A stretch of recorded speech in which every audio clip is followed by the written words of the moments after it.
Donc bonjour à tous. Merci à tous de vous connecter ce jour donc sur un webinaire qui a un titre qui doit intéresser beaucoup de personnes. On a énormément de connexions ce jour, donc je vous en remercie. Ericom vous en remercie. Et donc le sujet, c'est intégrer une solution LoRaWAN dans les bâtiments. Pourquoi on va installer du LoRa dans les bâtiments. Ça va vous aider sur plein de choses, notamment sur tout ce qui est décret tertiaire, tout ce qui tourne autour du BAX. Voilà, il y a beaucoup d'intérêt à intégrer une solution LoRa dans les bâtiments. Et puis, on va discuter de tout ça pendant l'heure à venir. Vous avez donc un onglet questions-réponses. Voilà. Durant ce que l'on va se dire, vous pourrez poser des questions et puis j'y répondrai à la fin de ce webinaire. Donc voilà, on va commencer.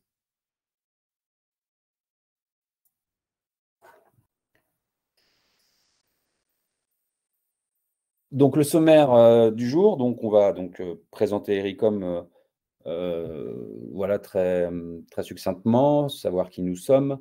On va comprendre le réseau LoRa. Très basiquement encore, vous expliquer qu'est-ce que le LoRa et ses alternatives, son utilité dans le décret tertiaire et dans le BAX. Voilà, intégrer une solution LoRaWAN va avoir beaucoup de sens et va vous aider sur ces décrets, les différentes classes GTB, le réseau privé, le catalogue capteur Ericom, donc on va avoir quelques cas d'usage, et puis le jeu de questions-réponses à la fin.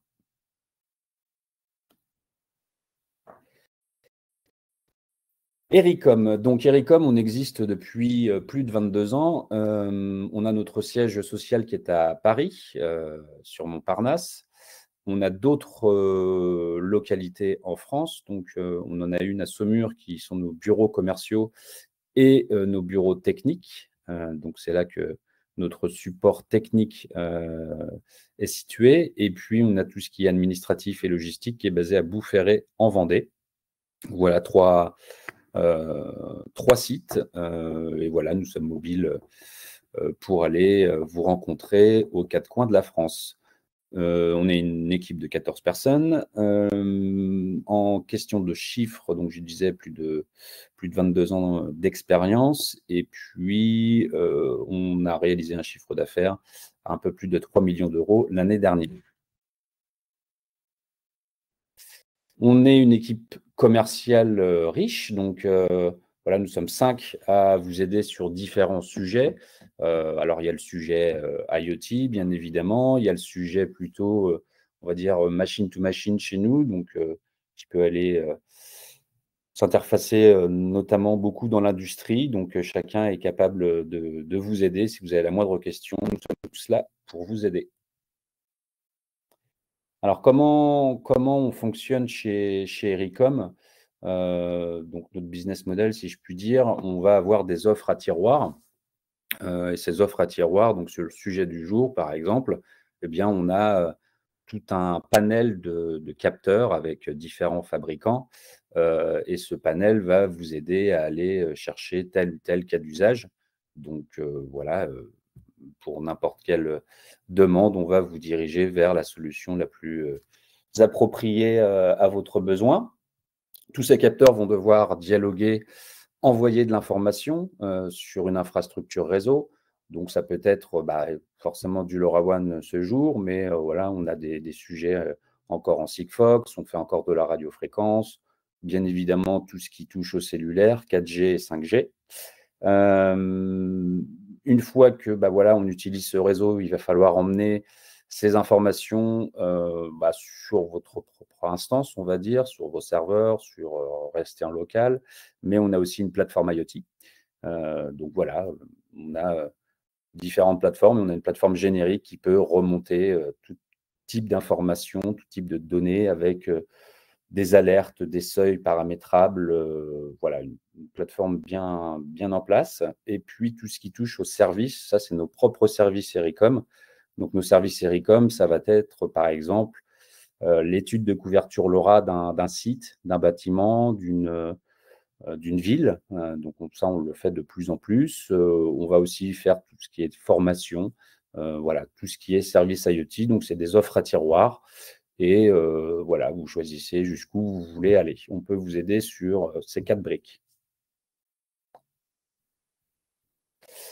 Les technologies qui sont présentes chez nous, donc on est sur du sans fil, bien évidemment. Donc sur tout ce qui touche, on va dire à l'IoT, on est sur tout ce qui est LP WAN, en grande majorité, encore une fois, du LoRa, mais on va toucher d'autres sujets qui sont basés sur les réseaux Sigfox, les réseaux NB-IoT qui commencent à émerger, réseau LTE-M également. Donc ça, c'est pour tout ce qui est partie LP WAN. On a des sujets également en Bluetooth, donc voilà, du dialogue en Bluetooth jusqu'à 1 km de portée, donc des sujets plutôt industriels, radiofréquence, je le mentionnais encore, et puis tout ce qui touche autour de la 4G, 5G, Wi-Fi, Ethernet, enfin voilà, toutes ces technos sont présentes chez nous. Les marchés sur lesquels on va dire faire du business du côté d'Ericom, donc beaucoup de secteurs, tout doit être intelligent et tout doit dialoguer, on va dire en 2024. Donc la ville intelligente, effectivement, on est très présent, voilà, pour la gestion de l'éclairage, pour la gestion des parkings, la gestion de qualité de l'air, tout ça va rentrer dans la ville intelligente. Tout ce qui est lié à l'énergie. Alors l'énergie, on va parler de télérelève, on va parler aussi de monitoring de sites éoliens, de parcs photovoltaïques, donc remonter de l'information de ces éléments. Le domaine industriel, où on est vraiment ancré depuis le départ, depuis la création d'Ericom, donc tout ce qui touche à l'industrie. Alors ça va toucher l'accès distant sur des machines, ça va être l'installation de solutions IoT également pour la surveillance de process. Donc le domaine industriel où on est très très présent. On fait de plus en plus également dans le domaine agricole, notamment avec des solutions un peu plus durcies, tout ce qui va toucher sur la remontée de machines, toute information remontant par un buscan par exemple. Donc on a des solutions là-dessus. Le building, c'est le sujet du jour, tout ce qui est lié au bâtiment. Donc le sujet est très très vaste. On peut faire beaucoup de choses aujourd'hui dans un bâtiment. Il y a beaucoup de choses à gérer. Et puis, dans le transport également, voilà, on a des sujets voilà, sur des flottes pour tout ce qui est transport. Les services, donc je reparle des services pour bien vous dire en fait qu'Ericom est très technique et on va vraiment rentrer dans le sujet de nos gammes. Donc, on va vous aider déjà sur tout ce qui est qualification de produits. On est là pour vous aider. On va faire des audits, donc des audits de site, des audits par rapport au choix technique voilà, qui sera choisi in fine, on va dire. Tout ce qui est formation, donc des formations qui vont plutôt être, on a des demandes pour comprendre une solution, comprendre un réseau. Donc, ça va être des formations assez spécifiques, mais on va aussi former les futurs opérateurs pour déployer de l'IoT, par exemple. Le but étant que nos clients deviennent autonomes. Et quand on arrive à ça, c'est beaucoup plus facile. Nos clients vont savoir comment installer ce matériel, comment le réseau fonctionne, et puis voilà, on les forme là-dessus. On peut faire certaines customisations, donc certains développements spécifiques sur des produits. Donc, on a des produits qui sortent de chez Ericom avec une configuration client qui a été élaborée et faite par Ericom. On va accompagner nos clients également sur site. Alors, on n'est pas installateur de matériel, hein, on a des partenaires pour ça, mais pour des premiers déploiements, ça va un peu dans le but de la formation, mais on va accompagner nos clients pour déployer sur un premier site et s'assurer que tout va bien. Donc ça, c'est beaucoup demandé et ça rassure aussi nos clients. Et puis tout ce qui est conseil et expertise, donc là, ça va être sur la réponse d'appel d'offres et avec voilà, le catalogue et l'expertise Ericom, on va se diriger vers la solution la plus économique et la plus technique voilà, possible pour ces projets. Donc, on a un support technique qui est disponible sur notre chat. Donc, sur notre site Ericom, vous avez un chat qui va vous aider sur voilà, tout type de demande en avant-vente et puis aller plus en amont sur les produits.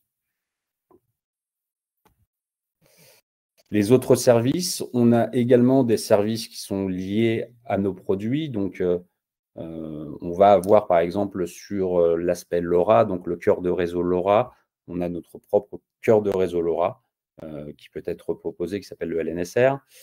Pour tout ce qui est cellulaire, on va proposer aussi notre propre offre de carte SIM. Donc, carte SIM multi-opérateur où on a plusieurs offres selon le volume de data que vous voulez envoyer. On a notre propre service VPN également, donc pour avoir un aspect sécurisé sur vos installations, ce qui s'appelle VPNR. Et puis, on a une souscription de service. Donc, c'est par exemple, vous souhaitez déployer des routeurs et vous voulez avoir une configuration spéciale, avoir la SIM, avoir le VPN intégré. Et tout ça est souscrit avec un partenaire qui s'appelle API. Donc, vous avez une souscription mensuelle sur une durée de 24, de 36 mois pour recevoir votre service, votre matériel prêt à l'emploi. Le réseau LoRa. Donc, qu'est-ce que le réseau LoRa? C'est très… le réseau LoRa, on va dire que c'est européen, c'est mondial, mais en France, on est très focus sur le LoRa. Déjà, ça a été inventé en France. Et puis, c'est une technologie qui est vraiment approuvée sur… voilà, c'est une bande libre sur du 868. Elle est très robuste sur tout ce qui peut être interférence radio. Et elle est dédiée avec une très basse consommation. Donc, c'est dédié à l'Internet des objets, à l'IoT. Donc, quand on envoie un petit paquet de data, ben, on ne va pas consommer beaucoup par rapport à d'autres solutions antérieures, routeurs ou modems qui doivent être alimentés. Et puis, on a une très longue portée, donc c'est annoncé à 15 km en champ libre. Donc, bien évidemment, quand on va arriver sur, voilà, dans une ville ou grosse métropole, on va être sur, par expérience, encore une fois, sur des rayons qui peuvent aisément afficher 2 à 3 km. Ça va dépendre de ce que l'on souhaite faire en LoRa, mais avec de bonnes antennes, on peut vraiment avoir une très bonne portée. Donc, comme je le disais, sur le réseau européen, on est sur le 868 MHz. Et le LoRa a une très forte pénétration dans les bâtiments. Et ça en fait voilà, le réseau numéro 1 aujourd'hui pour le smart building. On a accès à un panel qui va être très, très riche en termes de solutions diverses. Il y a beaucoup de fabricants qui proposent des capteurs LoRa. Donc, il y a des Européens, il y a des Français, il y a, voilà, il y a des fabricants qui viennent de tout le globe. Ce qui va offrir justement donc un large éventail pour aller chercher vos cas d'usage.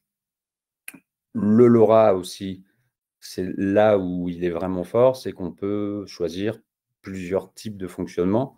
On peut avoir un réseau opéré, donc qui est opéré par les antennes. Je vais le détailler après, mais par exemple sur le LoRa, c'est Orange ou Netmore qui vont pouvoir véhiculer vos données. On peut utiliser un réseau privé en installant une passerelle.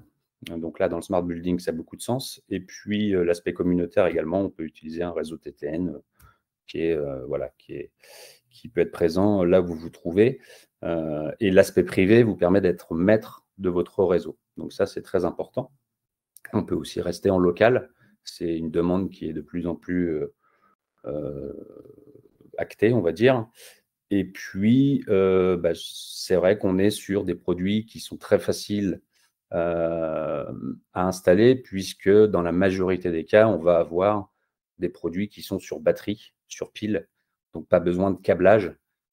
Et c'est aussi pour ça que les solutions LoRaWAN sont choisies, c'est qu'on n'a plus de câbles à tirer. Donc, on va installer le matériel en quelques minutes ou en quelques heures, ça va dépendre du déploiement. Mais par rapport à des solutions filaires, effectivement, d'un point de vue économique, on va être très, très bien placé là-dessus.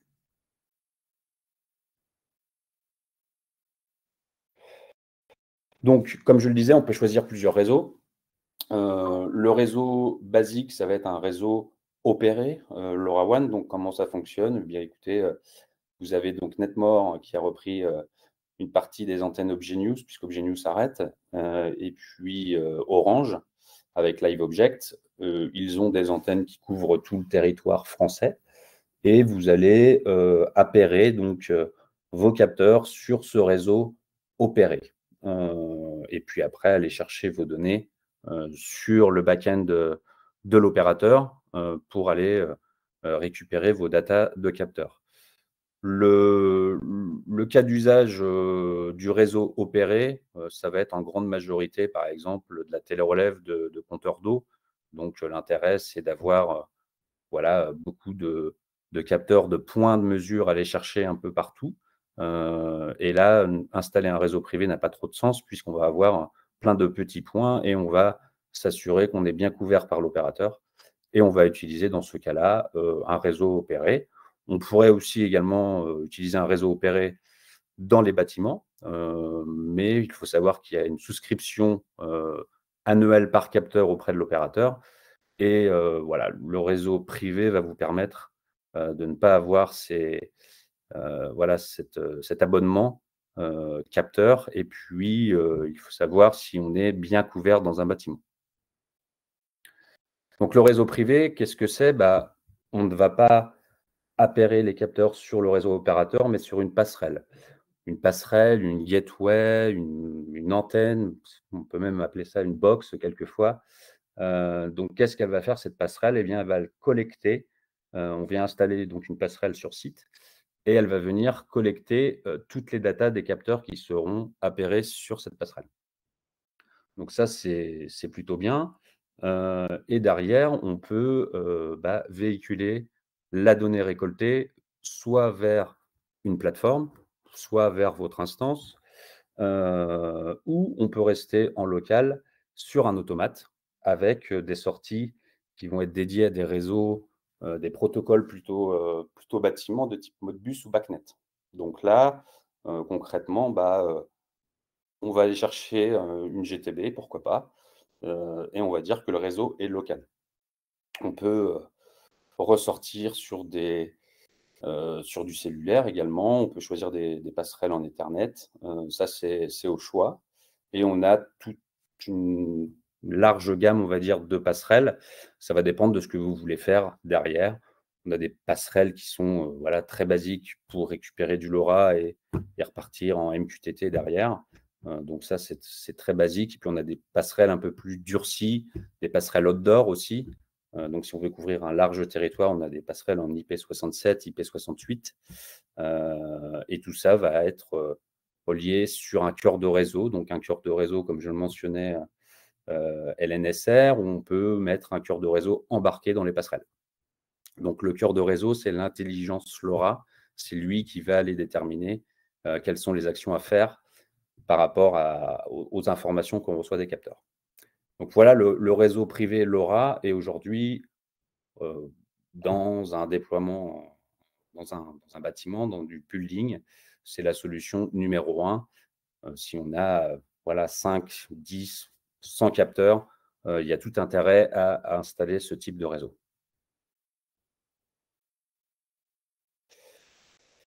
Alors, quand on va faire du LoRa, la chose qui est très importante, c'est de s'assurer que nous sommes bien couverts par ce réseau. Si on commence à installer ces capteurs sans savoir si on a une bonne couverture, eh bien, on peut vite voilà, être un peu dans la panade et de trouver quelques failles et de se dire voilà, ça ne fonctionne pas.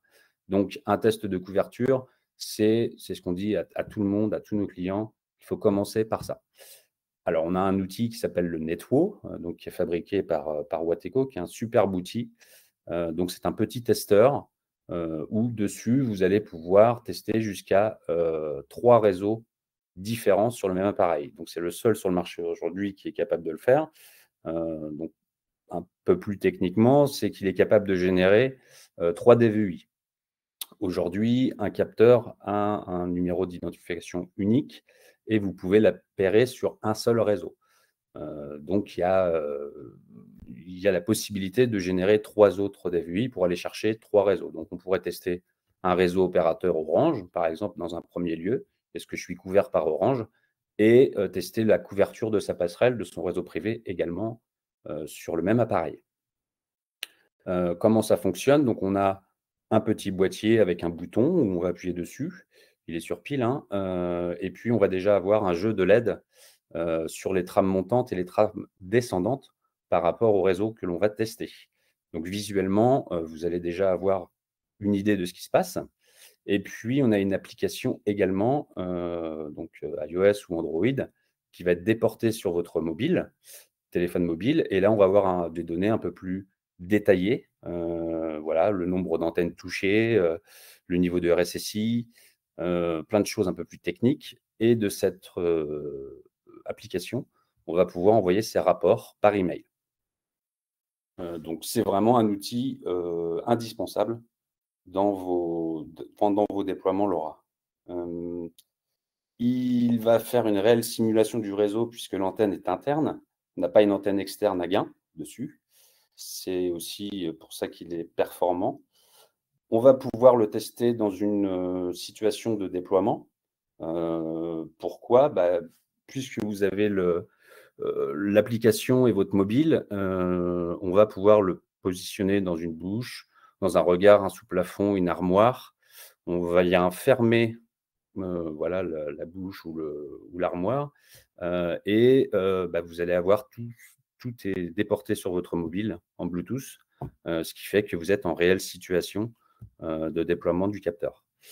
Et puis voilà, donc ceci, c'est vraiment indispensable dans vos futurs déploiements LoRa. S'assurer d'une bonne couverture réseau. Alors, pourquoi le LoRa? Donc l'État a commencé, il y a déjà quelques années, à légiférer un peu la chose sur tout ce qui est énergie. Aujourd'hui, on est sur, je crois, 34 voilà, de tout ce qui est énergétique qui est lié, en fait, aux bâtiments tertiaires. Donc, il y a un décret qui a été inscrit en 2018 dans le but de réduire tout ce qui est consommation énergétique des bâtiments tertiaires. Donc, là-dessus, c'est le décret éco-énergie tertiaire désormais. On va mettre des actions en place. Donc, il y en a trois principales qui vont être, le but, c'est d'améliorer la performance énergétique du bâtiment. On va installer des équipements qui vont permettre le contrôle et le pilotage des appareils. Donc là, voilà, équipement, on peut dire capteur, par exemple, solutions qui vont vous permettre de contrôler tout ça. Et puis, on va analyser le comportement des occupants du bâtiment afin de rendre l'information énergétique la plus claire possible. Donc, on a aussi la possibilité de voir l'évolution du bâtiment. Pour qui est destiné ce décret éco-énergie tertiaire? C'est pour tout exploitant de bâtiments tertiaires de plus de 1000 mètres carrés. Et le but ultime de tout ça, c'est de réduire donc tout ce qui est facture énergétique de 40% d'ici 2030, de 50% d'ici 2040 et jusqu'à 60% d'ici 2050 par rapport à une année de référence qui ne soit pas antérieure à 2010. Donc, le décret tertiaire, le but, c'est d'aller chercher les points énergétiques où on va consommer beaucoup et il faut réduire tout ça. Et on doit envoyer toutes ces données sur une plateforme de gestion de l'ADEME qui s'appelle Opera.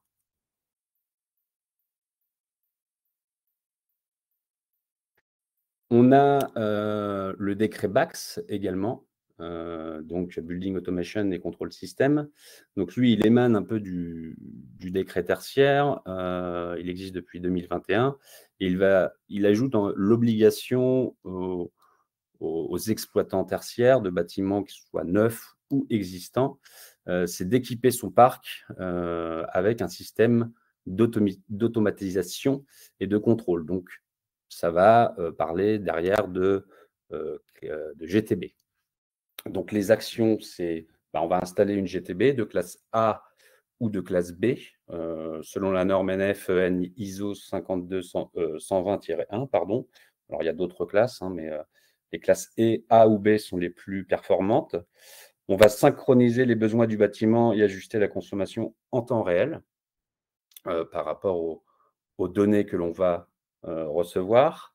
Et puis, on va détecter tout de suite les dérives de consommation et puis alerter les responsables d'exploitation. Donc, c'est installer un système d'automatisation, donc une GTB, pour aller piloter et prendre tout de suite les bonnes actions. Pour qui c'est destiné? C'est pour les bâtiments avec un système de chauffage actuel, avec une puissance à 290 kW. Et à partir de 2027, on va baisser la voilure à 70 kW. Donc, le but, c'est vraiment, encore une fois, de réduire tout ce qui est consommation énergétique d'un bâtiment. Le but, c'est de rendre le bâtiment autonome sur tout ce qui est chauffage, ventilation, tout ce qui tourne autour du bâtiment et qui fait consommer, on va dire, le bâtiment. Et puis, le but également, c'est de garantir le fait de mettre cette GTB, on va être en conformité par rapport aux normes en vigueur, par rapport à ce que demande l'État.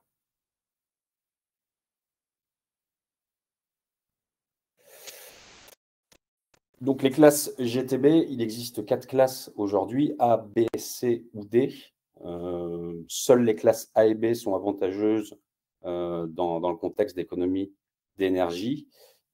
Et puis, avec ce système de GTB, on va déterminer les objectifs en termes d'économie d'énergie. Donc, on a plusieurs points que va gérer la GTB. Sur les 2 classes, ici, vous avez un tableau qui vous montre, selon la classe A ou la classe B, ce que l'on va être capable de faire en termes d'automatisation. Voilà, il y a quelques différences entre une classe A et une classe B. Donc, on va jouer sur la régulation de la transmission de la chaleur. On va jouer sur tout ce qui est système de chauffage, donc le convecteur électrique, vanne thermostatique, tout ce qui est lié à la distribution de l'eau chaude. Donc on peut aussi gérer tout ce qui est énergétique sur ce point, la distribution de chaleur, l'eau chaude sanitaire stockée, tout ce qui est ventilation et climatisation du bâtiment, les protections solaires intérieures, l'éclairage et l'intensité du bâtiment, qui est un gros point également, l'éclairage. Il faut savoir, ça consomme. Le chauffage consomme beaucoup, mais il ne faut pas mettre... l'éclairage est un point important. On va suivre bien évidemment tout ce qui est consommation énergétique, donc tout ce qui est télérelève. Et puis, selon ce que vous avez également, on va recevoir des alertes par rapport à des défauts que l'on peut remonter du bâtiment. Donc, on va privilégier effectivement la mise en place d'une classe A ou B sur la gestion technique du bâtiment.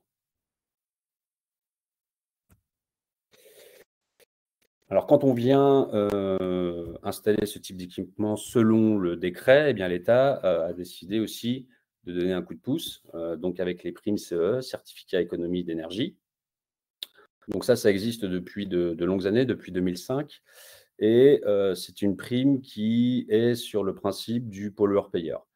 Donc, ça a été mis en place pour compenser tout ce qui est atteinte à l'environnement, qui sont causées par les fournisseurs d'énergie et de carburant, donc Total, EDF, des gens comme ça, puisqu'ils vont un peu polluer la planète, entre parenthèses, eh bien, on fait le principe du pollueur-payeur. Donc, on peut déposer un dossier directement auprès de ses fournisseurs. Comment ça marche et qui est éligible à tout ça? Donc, tout ce qui est entreprise du tertiaire sont éligibles à un dispositif CE. Donc, on peut recevoir ces primes. faut monter le dossier. Donc, ça va être les commerces, tout ce qui est relatif aux bâtiments de transport, les établissements de santé, l'enseignement, services publics, administration, hôtellerie-restauration, les bureaux, bien évidemment. Donc, voilà. Si vous êtes dans ce cadre-là, vous pouvez déposer un dossier. On va calculer une prime qui est assez complexe selon trois grands points. Donc, voilà, qu'est-ce que vous allez mettre en place pour économiser de l'énergie dans votre bâtiment? Le secteur géographique dans lequel vous vous trouvez. Donc ça a aussi une incidence. Donc, zone climatique H1, H2 ou H3. H1, H2, H3, H1, c'est la partie nord-est, donc c'est la partie la plus froide de France. H2, ça va être voilà, la partie ouest, ce qu'on appelle la ouest-sud-ouest, la partie un peu tempérée. Et H3, ça va être la partie la plus chaude, donc ce qui est Dom-Tom et puis le sud-est de la France. Et puis, on va aussi, dans ce dossier, déterminer le volume estimé d'économie que l'on va calculer en kilowatts QMAC, donc cumul actualisé. Donc, le QMAC, c'est le calcul, c'est un volume d'énergie économisé sur la durée de vie du nouvel équipement que l'on va installer. Donc, ça, c'est ce que l'on appelle le cumulé. Et puis, on va tenir compte de l'usure ou de la perte de performance dans le temps de l'équipement que l'on va installer. Donc ça, c'est l'actualisé. Donc c'est ce qu'on appelle le QMAC. Et 1 kWh QMAC égale que l'on va on va dire forecaster, va nous donner à 1 CE, une valeur de 1 CE. Donc voilà. Et puis le but de ces primes, donc c'est un apport financier supplémentaire qui va vous aider pour installer justement tout ce qui est matériel qui vont répondre au décret BAX et au décret écotertiaire. On a plein. Alors, Ericom va plutôt s'interfacer dans la fourniture et puis dans le choix technique du matériel. Mais on a beaucoup de partenaires qui peuvent vous aider sur le montage de ces dossiers. Il ne faut pas hésiter à nous en faire part et puis on vous mettra en bonne relation avec des entités qui font ça, en fait, qui font ça tous les jours. Voilà. Donc, on a une 50aine d'opérations diverses qui peuvent donner lieu à une subvention. Donc, dans les opérations, on va avoir l'isolation, bien évidemment, isoler son bâtiment. On va avoir le changement des ouvrants, donc des fenêtres. On va avoir tout ce qui est lié à pompe à chaleur, la ventilation, tout ce qui est lié au solaire, chauffage, l'eau chaude sanitaire. Dès qu'on va venir toucher ces points, optimiser ces points, eh bien, on rentre dans le cadre de la subvention CE.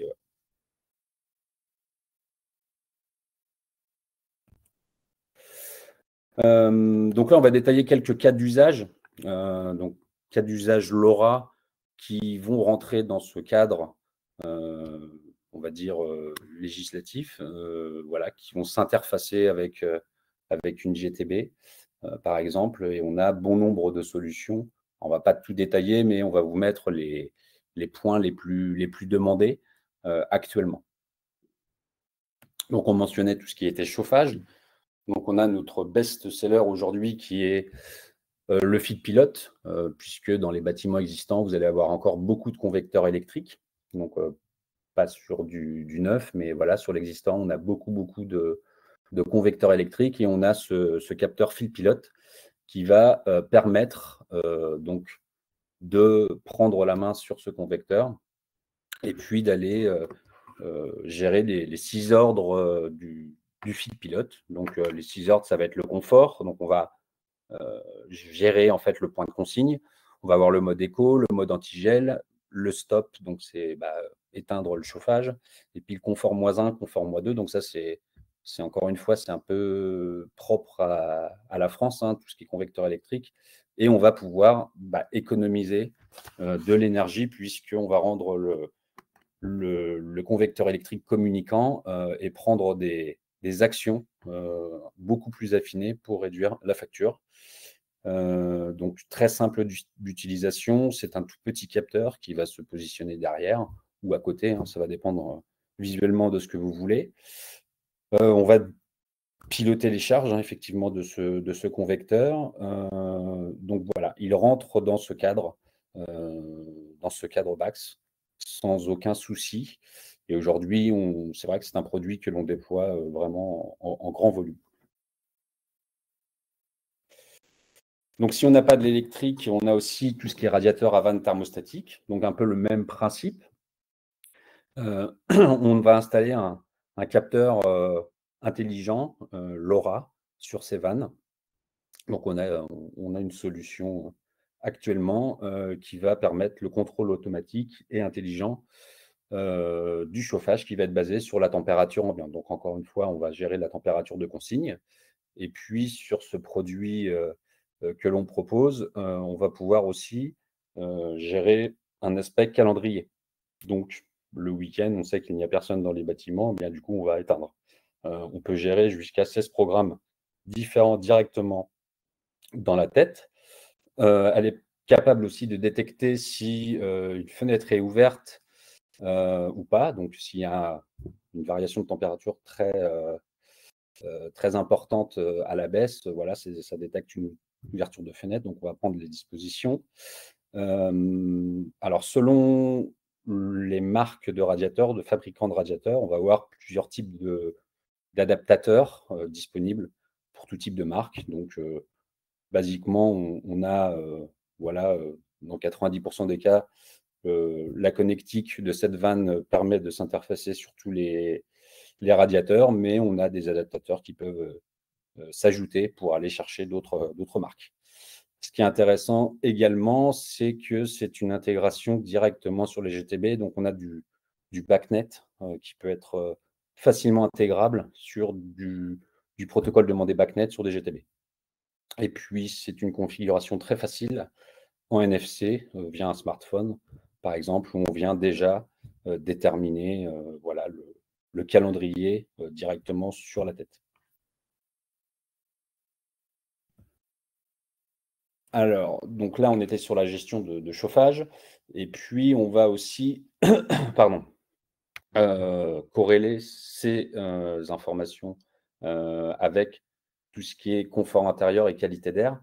Donc, on va déterminer également comment vit mon bâtiment. Donc, on a différents types de capteurs qui peuvent remonter. Voilà, la donnée vraiment demandée, ça va être la température, mais on peut ajouter de l'humidité, du CO2, les particules organiques volatiles, donc le COV, la pression atmosphérique, la luminosité. Donc, on a des capteurs qui sont capables de remonter une information standard ou alors plusieurs informations sur le même capteur. Donc ça, c'est au choix. On a une large gamme là-dessus. Mais cette donnée bâtiment est très importante également dans le cadre d'une GTB. On va pouvoir déterminer si quelqu'un est ici dans la pièce ou pas. La température également, voilà, on vient gérer tout ça. Donc, on a une large gamme, encore une fois, de capteurs dédiés à tout ce qui est confort intérieur et qualité d'air. On a des seuils qui sont programmables directement dans les capteurs. Donc, voilà, je suis à -2 de ma température de consigne. Tout de suite, je vais envoyer l'alarme sur mon réseau LoRa. On a un capteur qui va remonter uniquement aujourd'hui la détection de présence et de luminosité. Donc, je mentionnais que le point éclairage était un point important, un point de consommation du bâtiment. Donc là, tout bêtement, savoir si mes lumières sont éteintes, allumées, et puis détecter si j'ai de la présence dans les locaux ou pas. Donc là, on va corréler 2 informations sur ce type de capteur, sachant que celui-ci, le Moveo, va quand même aller jusqu'à 12 mètres de détection. Donc, on peut gérer de grands espaces avec un angle qui est assez grand, 102 degrés. Et puis, on peut aussi remonter sur ce produit température et hygrométrie.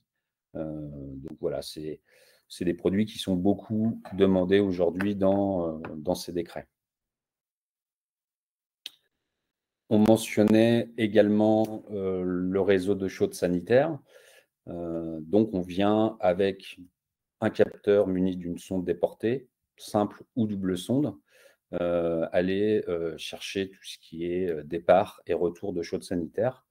Il y a un autre aspect qui doit être absolument remonté, c'est tout ce qui est légionellose. Donc, on vient s'assurer que notre eau chaude ne soit pas en dessous de 50 degrés. Donc là, effectivement, on a aussi la possibilité d'avoir une alerte directement dans le capteur et de dire, bah voilà, je suis à 48 degrés, il y a quelque chose qui ne va pas, on alerte tout de suite. Donc, c'est aussi des capteurs qui sont très demandés. Voilà, tout ce qui est lié à la gestion de température sur contact. Donc, on peut mettre ça sous une gaine hein, sur les canalisations ou sur un doigt de gant. On l'utilise aussi pour l'industrie, hein, mais voilà, c'est des capteurs très demandés. On mentionnait également tout ce qui est ouverture, porte-fenêtre. Voilà, si, il y a un aspect sécuritaire également, mais il y a l'aspect perte de chaleur. Donc, on a un tout petit capteur qui est vraiment tout petit, qui permet la détection d'ouverture de porte ou de fenêtre. Configurable sur NFC, encore une fois, et puis on va dire que la taille du capteur permet vraiment de s'interfacer dans les bâtiments. Il n'est quasiment pas visible. Donc, cas d'usage très simple, mais qui vous donnera des alertes bien spécifiques.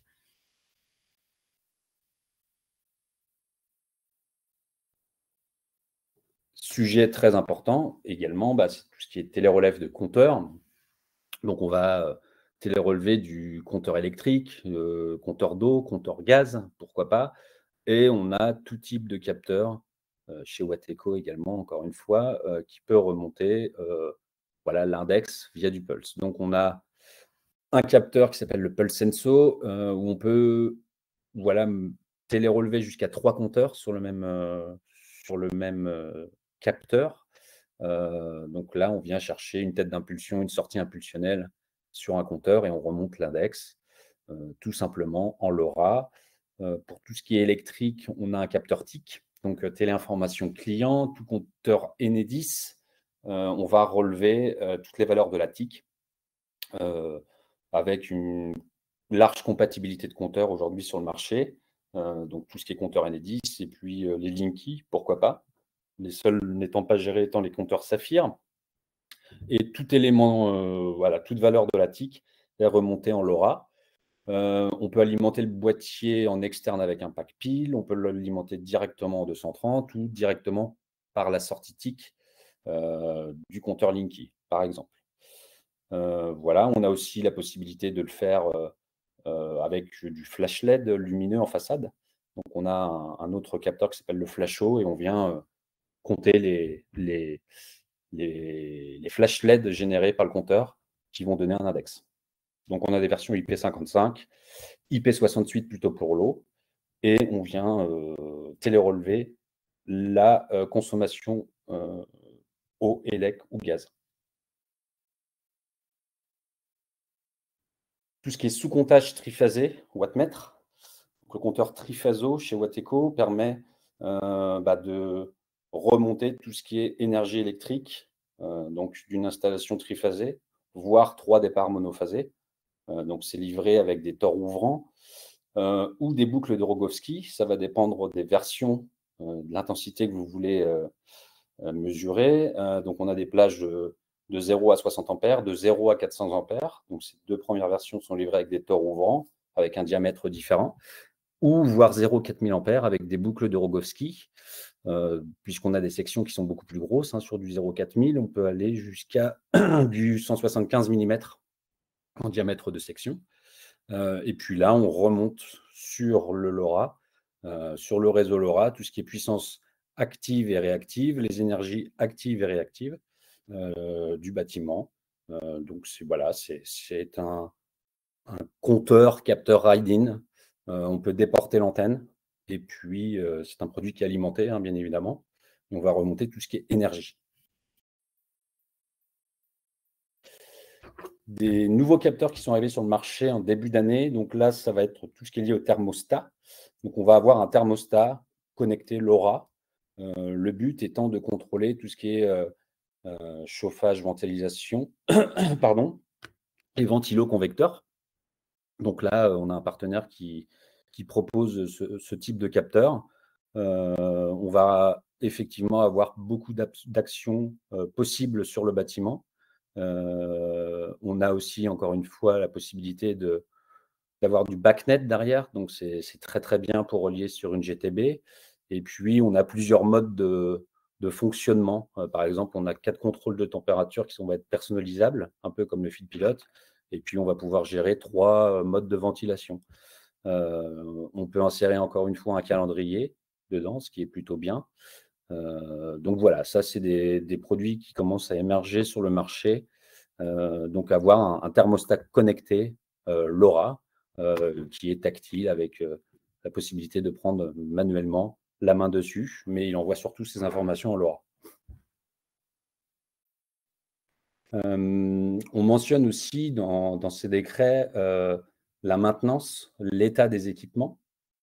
Donc, on a un produit qui s'appelle le Bob Assistant, et ce produit vous permet, en LoRaWAN, encore une fois, de surveiller en fait l'équipement. Donc, on a de l'IA intégrée, il y a de l'intelligence artificielle. Ce capteur, c'est un accéléromètre 3 axes avec un capteur de température intégré. Et puis, on va lancer l'association au réseau. Et pendant 7 jours, il va analyser la durée, enfin pas la durée, le fonctionnement de l'équipement sur lequel il est installé. Donc, on peut gérer jusqu'à 20 cycles de fonctionnement différents. Et au bout des 7 jours d'apprentissage, on va dire, eh bien, il va vous dire, je suis prêt. Donc, soit on relance un nouveau cycle d'apprentissage pour s'assurer qu'on a bien compris comment fonctionne la machine. Et puis, à partir de là, quand vous êtes prêt, eh bien, il va vous alerter et vous donner des rapports avec, par exemple, une tranche de 10% en dérive par rapport à ce que lui, il a en signature vibratoire. Donc, c'est des équipements qui sont très intéressants, notamment sur, par exemple, je pense aux centrales de traitement d'air sur les toits, s'assurer que tout fonctionne bien et puis avoir l'alerte quand voilà, avant qu'il ne soit trop tard, intervenir sur de la maintenance sur cet équipement. Voilà, et puis après, on a beaucoup de capteurs disponibles au catalogue. Alors, j'ai mis quelques capteurs en plus dans le bâtiment, mais tout ce qui est détection de fuite d'eau, effectivement. Alors, une fuite d'eau, ça peut coûter très, très cher. Report d'état. Donc, on a des capteurs qui peuvent remonter en contact sec jusqu'à 10 entrées et 4 sorties, par exemple. Une prise connectée où on va pouvoir remonter la consommation électrique d'un équipement qui est dessus et puis faire du on-off. Donc là, je pense à voilà, des multiprises en home office qui vont connecter plusieurs ordinateurs, plusieurs éléments. Eh bien, on peut les switcher, enfin les éteindre à souhait le soir ou le week-end. Capteur de comptage de personnes. Combien de personnes sont rentrées dans le bâtiment et en sont sorties. Donc, on peut déterminer en temps réel combien de personnes on a dans le bâtiment. Tout ce qu'il y a à la dépression d'air sur les centrales de dépression d'air. Donc là, sur 2 points, on vient chercher la valeur. Et puis, si on a un écart de pression, peut-être que les filtres sont encrassés, il faut intervenir. Et puis, l'occupation des espaces communs, donc avec un système de caméras, on va dire, on peut déterminer sur des gros bâtiments, enfin des gros flex office, home office, enfin pas home office, mais des gros bureaux, pardon, je vais y arriver, où sont situées voilà, les personnes. Donc voilà, on a beaucoup de capteurs au catalogue. Je rementionne encore une fois que on a aussi la possibilité d'avoir ça en externe, si je puis dire. Donc une plateforme générique qui va vous remonter tout type de marque, tout type de connecteur, donc du LoRa, du MQTT, du 4G, ce que vous voulez. Et puis, on vient aller chercher ce qu'on appelle son jumeau numérique, son digital twin. Si je veux remonter la température et l'humidité, eh bien, je vais aller chercher dans cette plateforme le dashboard correspondant Et puis, je peux avoir toute une, heu, toute une arborescence avec, alors si on tous ces bâtiments, pourquoi pas? On peut aussi le faire pour d'autres clients, donc un client qui va gérer ses sous-clients en dessous, avec des gestions d'administration diverses. Donc voilà, plateforme générique qui fonctionne très bien, qui est visuellement, très jolie, très facile à utiliser. Donc voilà, on peut aller jusque-là, si vous le souhaitez, également, vous proposer la plateforme. Donc je le mentionnais, on a un best-seller actuellement qui est le fil pilote. Donc pour tous ceux qui sont connectés aujourd'hui, si vous avez un besoin en fil pilote, bah, sachez qu'on peut vous faire une belle réduction aujourd'hui sur ce prix, qui était de 91 €. On peut vous le proposer à 80 €, voilà, avant le 12 avril. Vous mentionnez ce petit code, hashtag #filpilote24 et puis, on vous fera cette remise de base, sur ce produit Fil Pilote. On a un prochain webinaire qui est prévu le 12 avril 2024, à 10 heures encore une fois, hein, c'est tous les vendredis comme à chaque fois, sur la solution Anybus. Donc Anybus qui fait partie du groupe HMS Networks. Anybus, c'est quoi? C'est une solution, de conversion de protocole, donc plutôt orientée industrie. Donc voilà, large gamme de passerelles, où on vient, changer du Modbus, vers un autre protocole, pourquoi pas BACnet. On a aussi des petits points d'accès Bolt directement sur des machines. Donc voilà, on a une large gamme, on peut faire des ponts Wi-Fi. On va traiter ce sujet Anybus, donc le 12 avril 2024 à 10 heures. Donc on arrive à la fin du webinaire. J'ai donc quelques questions, donc je ne vais pas répondre à tous parce qu'il y en a beaucoup, mais par exemple, on me demande. Alors, attendez. Hop. Voilà, donc combien de capteurs peut-on positionner sur une passerelle? Alors, aujourd'hui, il y a pas de chiffre précis, mais on peut aisément mettre une centaine de capteurs sur une passerelle. Il faut bien prendre en compte que quand on vient faire du pilotage, par exemple, si on vient piloter du feed pilote ou une vanne thermostatique, heu, sur un bâtiment, on en a, voilà, plusieurs dizaines. Il faut avoir une passerelle performante qui va être capable de calculer tout ça. Donc voilà, on a des passerelles qui sont dédiées à ça. Et je vous dirais, il n'y a pas de, voilà, il y a pas de nombre déterminé de capteurs, mais une bonne centaine, aisément, sans souci. La durée de vie d'un fil pilote.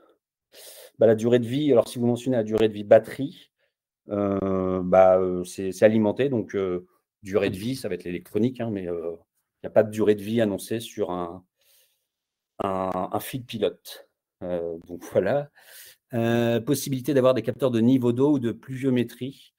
Oui, c'est possible, je ne les ai pas mis dans ce webinaire, mais oui, on a des solutions de niveau de cuve, on a des stations connectées qui peuvent remonter, voilà, un pluviomètre, connecté, sans souci, pas de problème.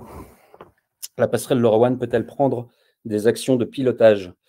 Alors oui, oui, oui, on peut créer une application interne dans une passerelle, sachant que c'est la GTB normalement qui va gérer les actions de pilotage. Mais oui, oui, il est possible, également de faire ceci, dans une passerelle.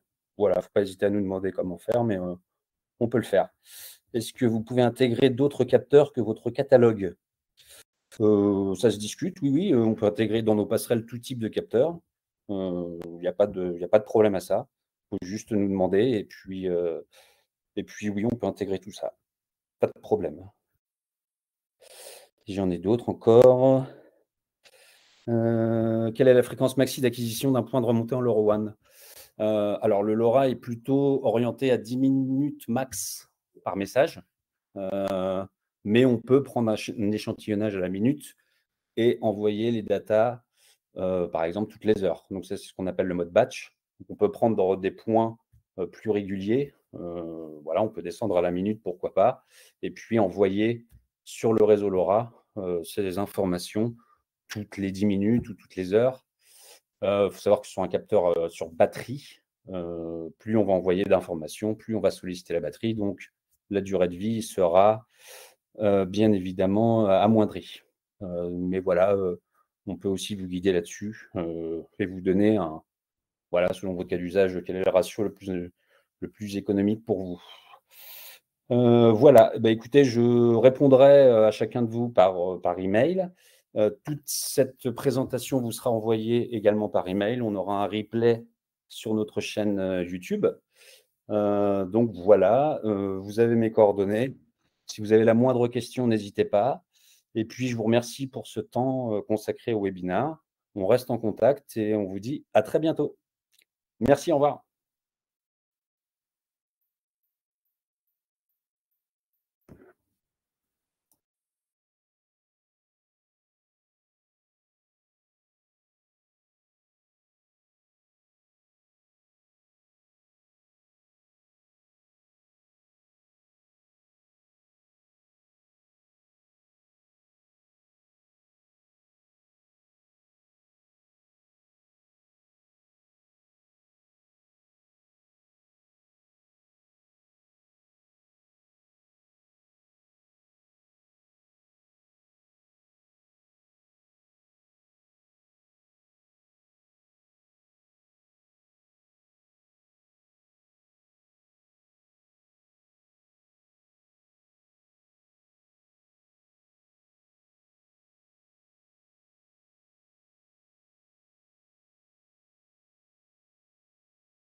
The webinar has ended. Thank you for joining. Goodbye.